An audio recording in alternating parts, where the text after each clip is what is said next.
Shalom, welcome to Eretz Israel. I'm Avraham Shira. This week's Parshat Yitro, the story of the giving of the Ten Commandments, begins, of course, with the introduction of the father-in-law of Moses, Yitro, who is described as a priest and a prince of the ancient tribe of Midian. Midian was originally a man who was one of the sons of Abraham that were sent to the east.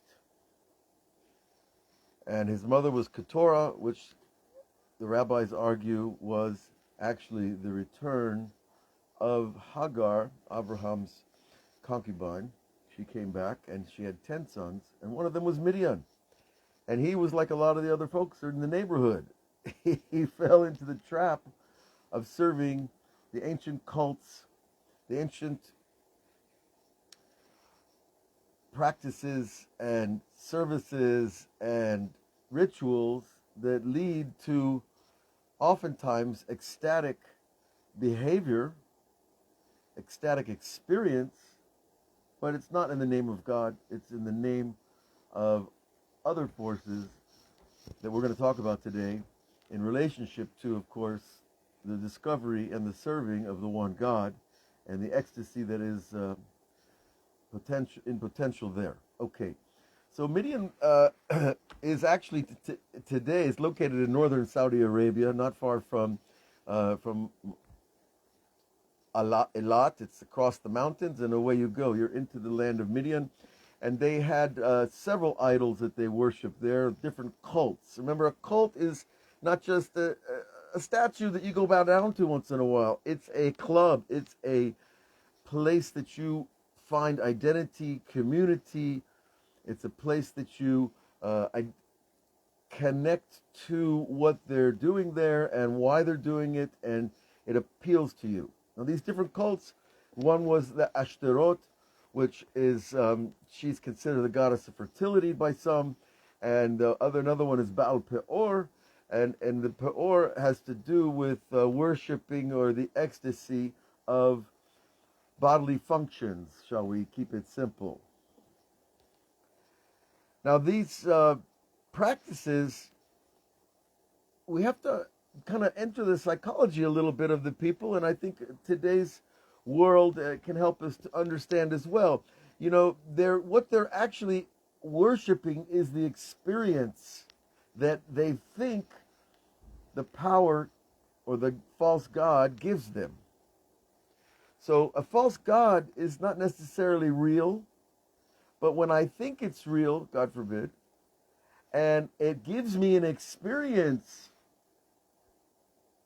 of ecstasy of some kind or another, then I don't think it's false anymore. Wow, I just worshiped this thing. I did what they tell me. I drank what they told me. I smoked what they tell me. I did other actions that we're not going to go into here. And I got high. I got high in their God. So you start to associate the experience with the God, but actually it's not true. And we know this because of modern brain chemistry. Let's go a little forward. Putiel was one of the nicknames given to Yitro, and Yitro, the rabbis say, because he was mifatim, he fattened the calves of Avodah Zarah. That he actually wanted the sacrifices that he brought to the different false powers. Again, so they're not false powers, they're falsely represented. They have power, but what they do to you is enslave you in their cult. And you can see it today. You can see it all around the world. We're going to talk about that a little bit too. So it wasn't good enough just to bring a nice little baby calf or a goat or a sheep. They had to fatten them up and make them look nice, because that's how you show your devotion. It's like you wear your nicest clothes when you go to the temple and the cult, because you want to show your devotion. Okay, and the rabbis also teach that there was no idol that Yitro did not know, no cult, no practices, because he was the high priest of Midian. He had international connections to all the other cults and all the other practices. And the Talmud tells us that Abraham knew 600 different cults. It's a part of Masechet Avodah Zarah that was not put into the Vilna Shas, but he knew about a lot more than any of us will ever even think about. Thank God, because people could worship anything. If it gives you a good feeling, you want to worship it, right? I haven't heard of an aspirin cult, or an Advil cult, but if you're you have to kind of enter back into the ancient mind. There was a deep wisdom, but great simplicity as well. In terms of the interrelationships of things and the knowledge of science, and the knowledge of, for example, the influence of stars and constellations and planets. They're there. They're real. But do I worship? Mars or Venus or Jupiter? No. I acknowledge them as part of a system of the power of Hashem revealed in the world through various agencies, various filters, or as they're called, angels, which are information delivery systems. They are power systems. Okay. So this was Yitro. He had a long career. He was probably very wealthy. He was well known. He was famous. He had power. And he served everything. But you can't serve everything at once. Anybody who knows that, it's logical. So what was going on with Yitro? Most likely he served one idol, did that for a while, got bored, and went to another. And he worked out at that club for a while, and then he joined another cult. And he had that experience. And then he did that for a while, and then he left and found another cult. Does that sound like somebody who's happy with their cult? Why are you changing cults, Yitro? Why are you serving everything? Why are you going from club to club? From drug to drug? From ecstasy to ecstasy? So Yitro was clearly not at peace. He was clearly not a man who was whole and shalem with his service. And that's important to remember, because all of us probably have had some experience of that in one way or another. Very few people are born in total tranquility and stay there for 90 years. Okay. And each of the cults and the practices of the cults, remember, they were designed to give you metaphysical interaction with the higher worlds, with the non-physical plane. But what the Kabbalah comes along and teaches us, the non-physical plane is not benign, my friends. There is a clear fence, a wall, the great wall between heaven and earth, but it's really the great wall between heaven and hell, between holy and unholy. Now, a new person in this mystical tradition and education and literature is going to understand this, is not going to understand this at first. It's a mystical experience. I saw an angel, but it doesn't mean it's good, because there's good and evil. It depends on what plane you rise up to. And that depends on our own purity. So if my purity is low, then I'm going to attract forces from a low level. And if you have a high purity level, then you will attract forces from a higher level. And so we have to understand that very clearly. It is not simply heaven and earth. It's heaven and earth and hell. And hell is just, of course, a simple four-letter name for a transcendental area where a lot of negative entities reside and emerge from and go to. And what they want is action down here. That's another thing that the new initiates to the Kabbalah and mystical Judaism don't understand. These entities are not happy out of heaven in some lower physical, non-holy holy realm, they're not happy. And the pleasure that they had in this world and the sins that they did, they want to repeat them. And they will attach themselves to a person who's engaged in the same thing as they are. It is not a joke. And Yitro knew this. Yitro wasn't a fool, but he was addicted to the cults, obviously. And you know, those cults, they weren't free. You had to pay membership. Now, he was the priest, so I guess, you know, maybe he got some income over there. But ask yourself a simple question. Why is one cult not enough? Why is one God not enough? Well, maybe they didn't really understand the idea of one God. It was too centralized a power. It was too much to put on one God. All the power of the universe. So we'll split it up between thousands of angels and forces and beings, and, you know, it's endless.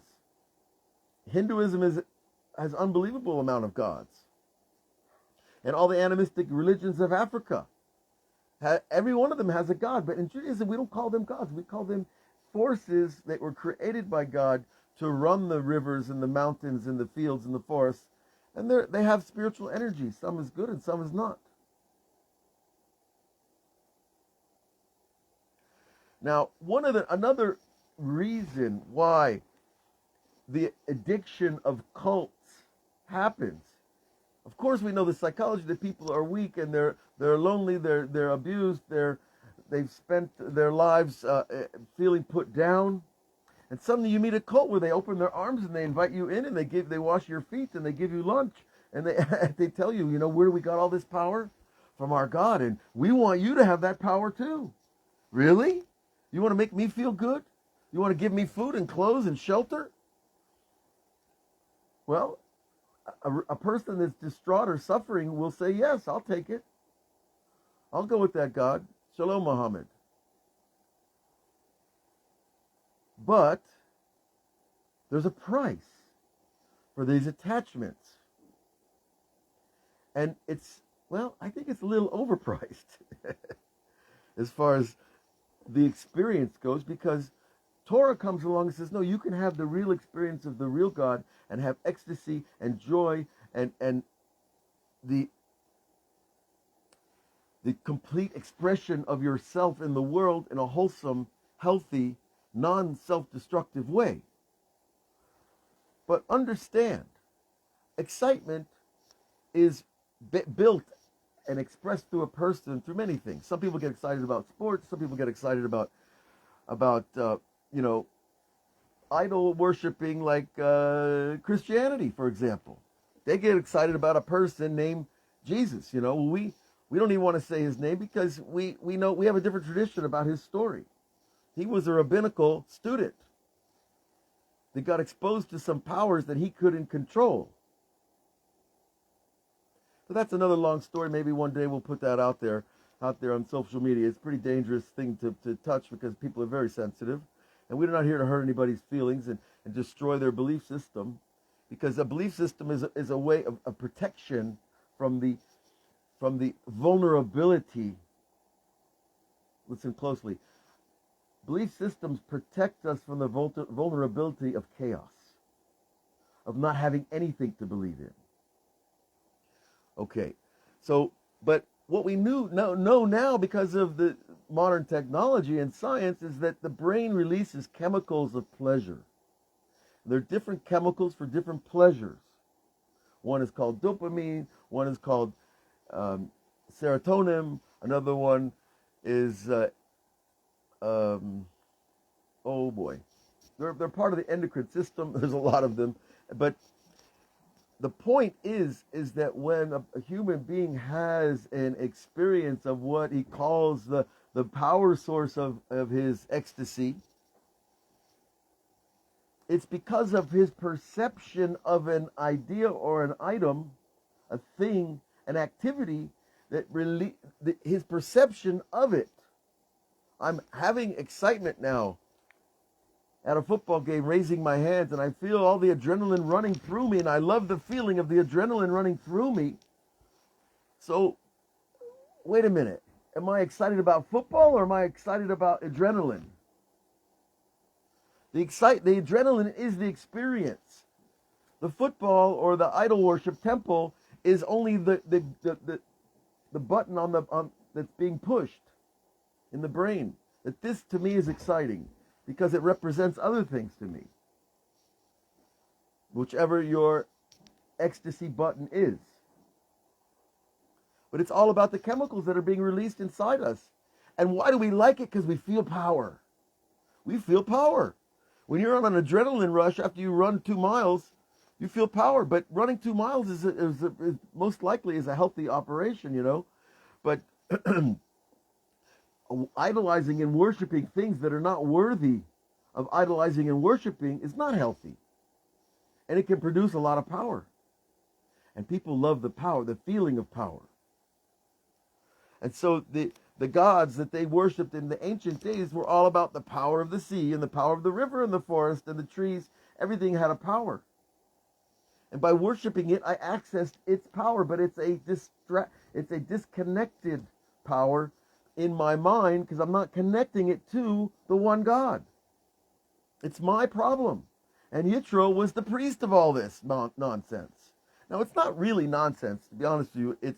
It's actually set up by God as a test for people to discover if they really want the one God. That sounds kind of mean. Well, God, you're going to test me to see if I want you? Well, it's more like, no, I'm going to test you to see if you're going to be loyal to our love. Now, everybody wants to love and everyone wants to be loved, but what we want is loyalty in love. And if we don't have the loyalty, it's not really love, right? And so that's the equation, my friends. God wants to have a one-on-one relationship of love with us, but he has to test us to see if we're going to be loyal, because he doesn't want to invest in a bad investment.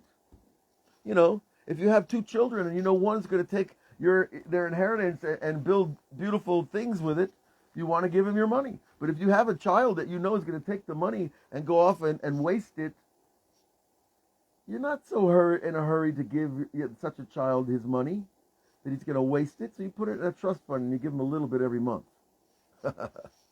Well, okay. So, you know, the actual service itself with the dancing and the singing and the drumming and the music and the vibrations and the throbbing that goes through the system releases energy in us. And we like the release of energy. So the real point is in what name am I releasing my energy?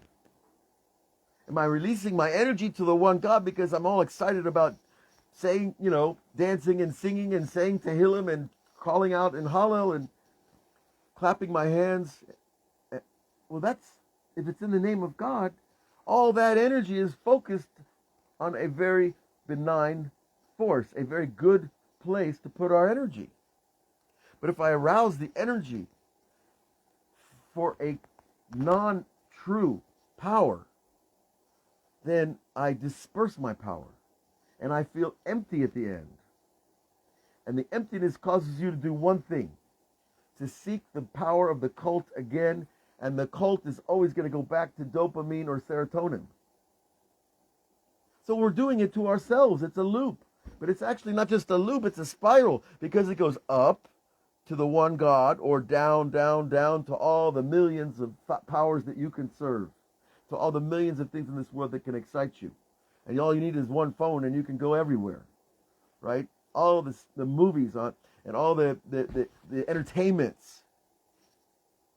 They're just taking our power of excitement instead of putting it in something that's real and that builds the world and transforms creation.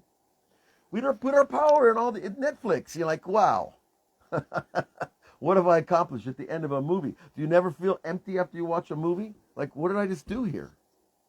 I took my power, I got excited about something that's not central and focused and real, and I put it in something else. So Yitro knew these things, and he was very far from the unity of Judaism, the primordial, if you will, monotheism even of Adam. Adam was a prophet. God spoke to him. He knew there was one God. But as the generations proceeded from Adam, they got dispersed. And they were all wrapped up in the test, unfortunately. And so you see that the difference between serving and the excitement of the one God and the excitement of the many gods is the sustainability. That's one big difference, because you can always come back to Hashem, to the one God of Israel, and get excited about something that's connected to Him. And it doesn't hurt you. It's not self-destructive, which all the other ones seem to be a little bit, maybe more than a little bit. Okay? Now,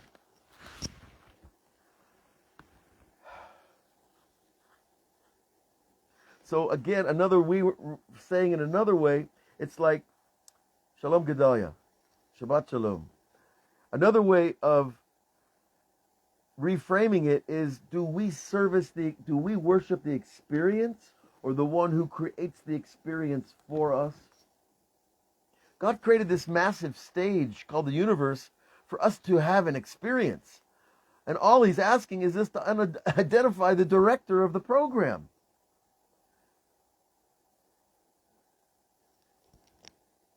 So do you worship the experience because it makes you feel good for a little while, and afterwards I got to go find a new cult, or new drug, or new band, or new hero, or new sport,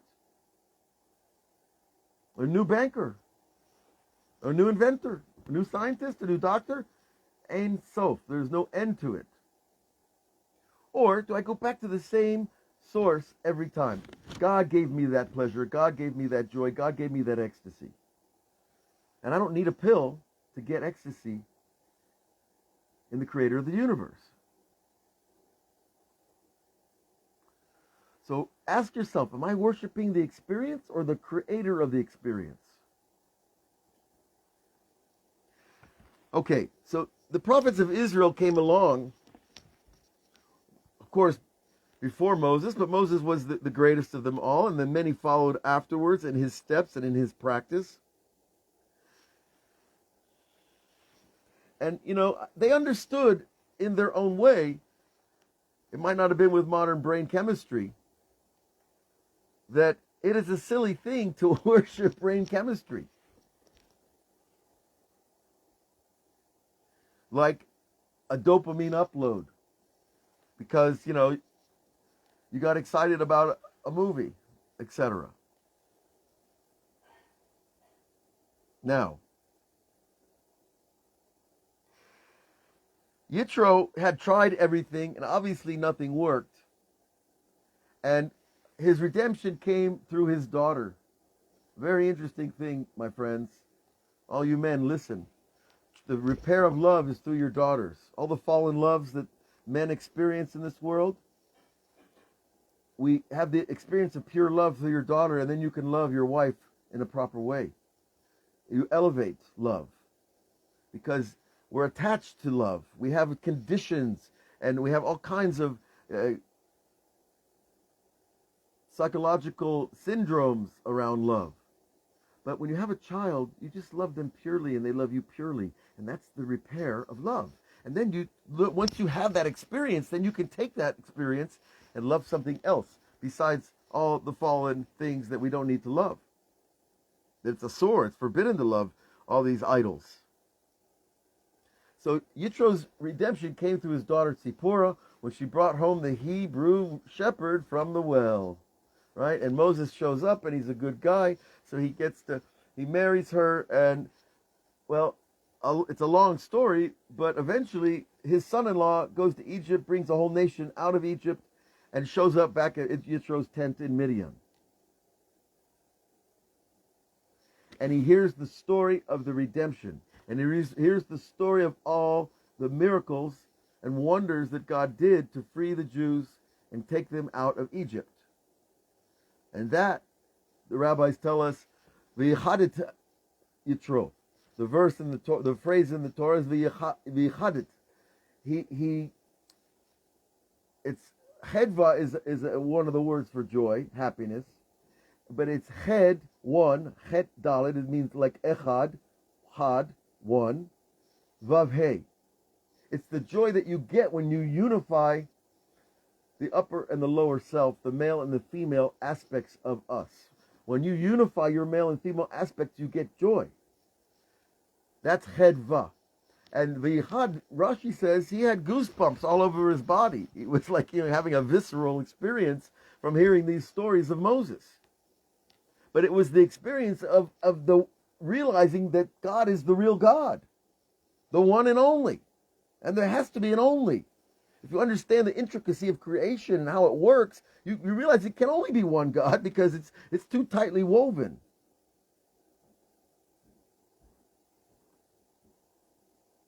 So he had this unified ecstasy.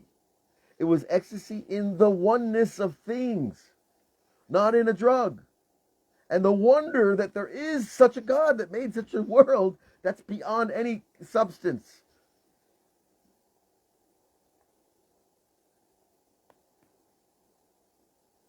And how could you ever go back to worshiping a tree or an angel or anything else when you know it's only being created, it's being materialized and summoned to you to deliver an information to you? You don't worship the messenger.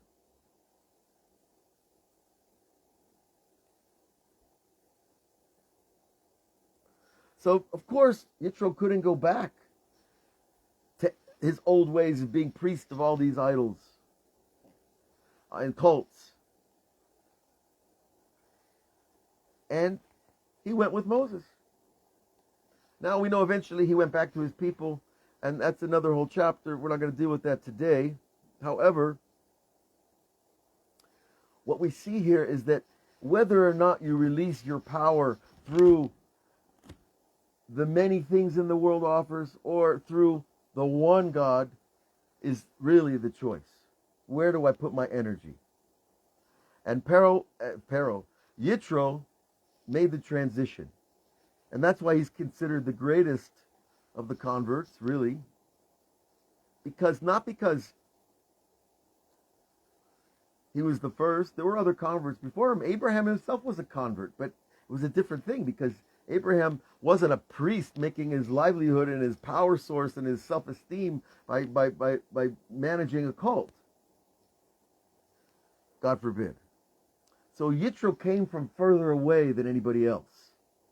And because he came from further away, and because he sat, listen closely, he sat on Pharaoh's genocidal war council.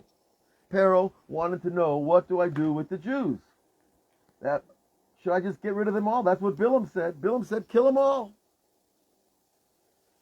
And Job said, well, no, don't kill them. Put them to work. Benefit from their labor. Enslave them. And Yitro said, I'm having none of this. And he ran. And the rabbis teach that because he ran away from Pharaoh's genocidal war council, he merited to have the greatest prophet be his son-in-law, Moses. And he became his follower. And he was so in touch with him that we named the Parsha after him, and he merited to give a very, very important series of advices to Moses to establish a judiciary. Before Yitro, everybody just went and got in line around Moses. I'm sure that was fun, waiting all day in the desert to get your word in with the prophet. And Yitro said, no, we can't, this is too hard. It's too hard on you, and it's too hard on your family, and it's going to create problems in the people. They're going to get upset.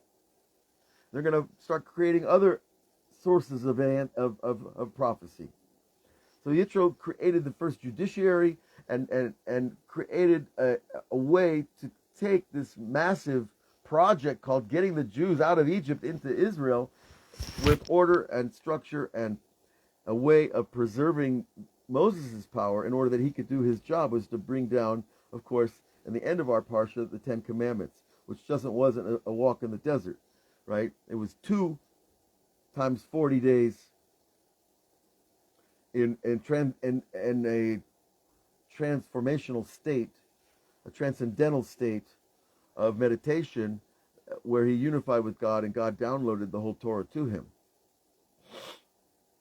And there was a little writing and engraving in stone, I think, along the way. But understand all this. And when we understand this, there's a more important thing for us here today.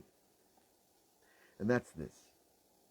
That the experience of God's oneness is achieved by unifying your will with his will. It's simply by putting Avraham Shira's will aside and saying, I only want God's will. And the same for all of us. Because when my will becomes his will, we're one. Because we are beings of will, desire, wanting. What we want is who we are at any given moment. And if I want fallen things, then I become part of the fallen things. And who wants that? But when I want the will of Hashem, and I really want to do his will and make his will my will, and it becomes one will, then you have this experience of Yitro, of the goose pimples of the joy of the oneness, the yichadit.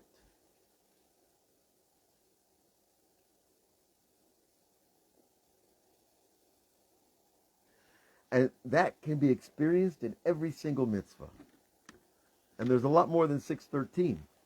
Because if you pay attention, almost everything you do during the day can be attached to some mitzvah.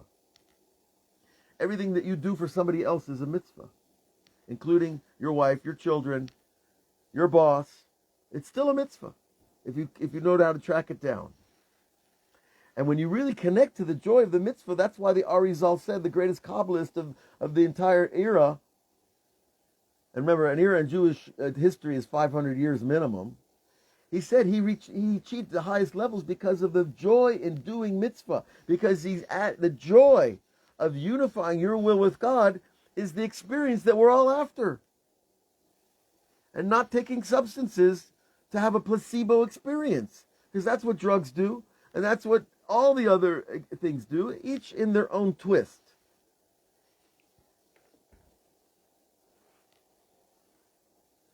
So we understand that Yitro received the timeless honor of having a portion of the Torah named after him, that millions of people would remember him forever. Now, you might be a person who's not interested in honor. I personally, try to avoid that as much as possible because there's too many pitfalls on the path of honor as well. But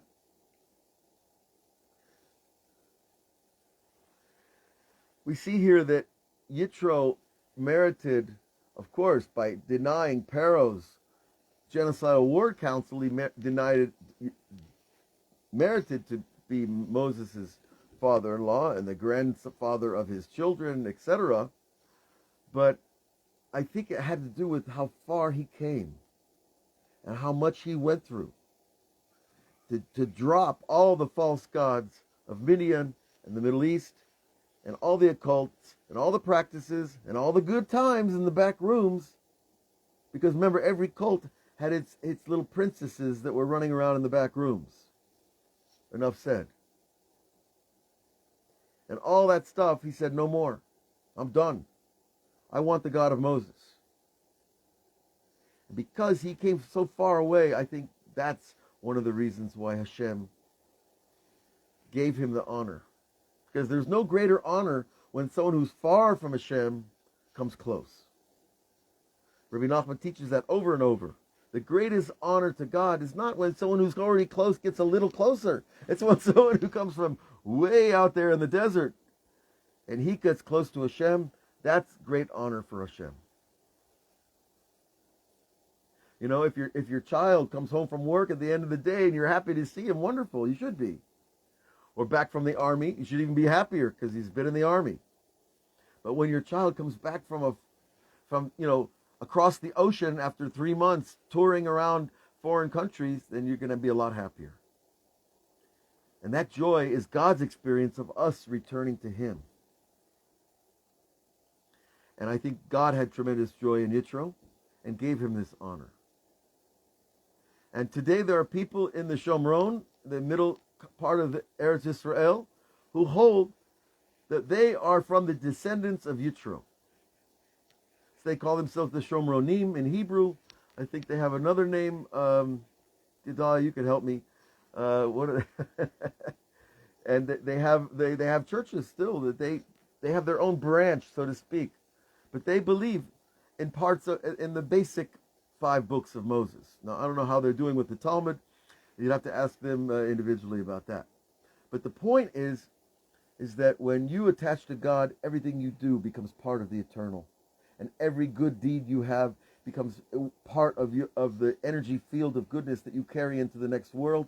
And every good thought you have gets attached to all the other good thoughts. Because remember, if your will and my will is one will, then we are one. We're one up here. We might have different bodies, but who cares about the body? But when our wills are unified, we become an eternal force. In the name of the mitzvot, it's unstoppable. And that's why the Jewish people have had so much opposition through thousands of years. Because the other side knows that the Jews do have the answer. And we have to live it to prove it. Talk about it is nice, but to live it is the goal and the purpose. And that's what it means to carry the name of God, that we were brought out of Egypt to be his witnesses. So God should bless you all with just make that one move. I want my will to be his will, and then his will will become my will, and you become a very holy person. Now, there'll be tests, and there'll be ups and downs. That's okay. We're used to the ups and downs, but I'd rather have ups and downs in trying to get to God than the ups and downs of trying to get to work, you know. And the ups and downs of checking my bank account, you know, and et cetera, et cetera. Those aren't the real deal. That's not the real deal. Okay, so Shabbos is coming. Shabbat Shalom to all of you. Should have a day of peace, of meditation, of realigning our will with the one will, and to see that everybody else has that too. Even if they don't know it, they have it. And when you know it and they don't know it and you live it, it's going to pop out of them. And their connection to the oneness will grow until the Jewish people become this unified force that transforms this world completely. God bless you all. Shabbat Shalom. We'll see you next week on all the platforms.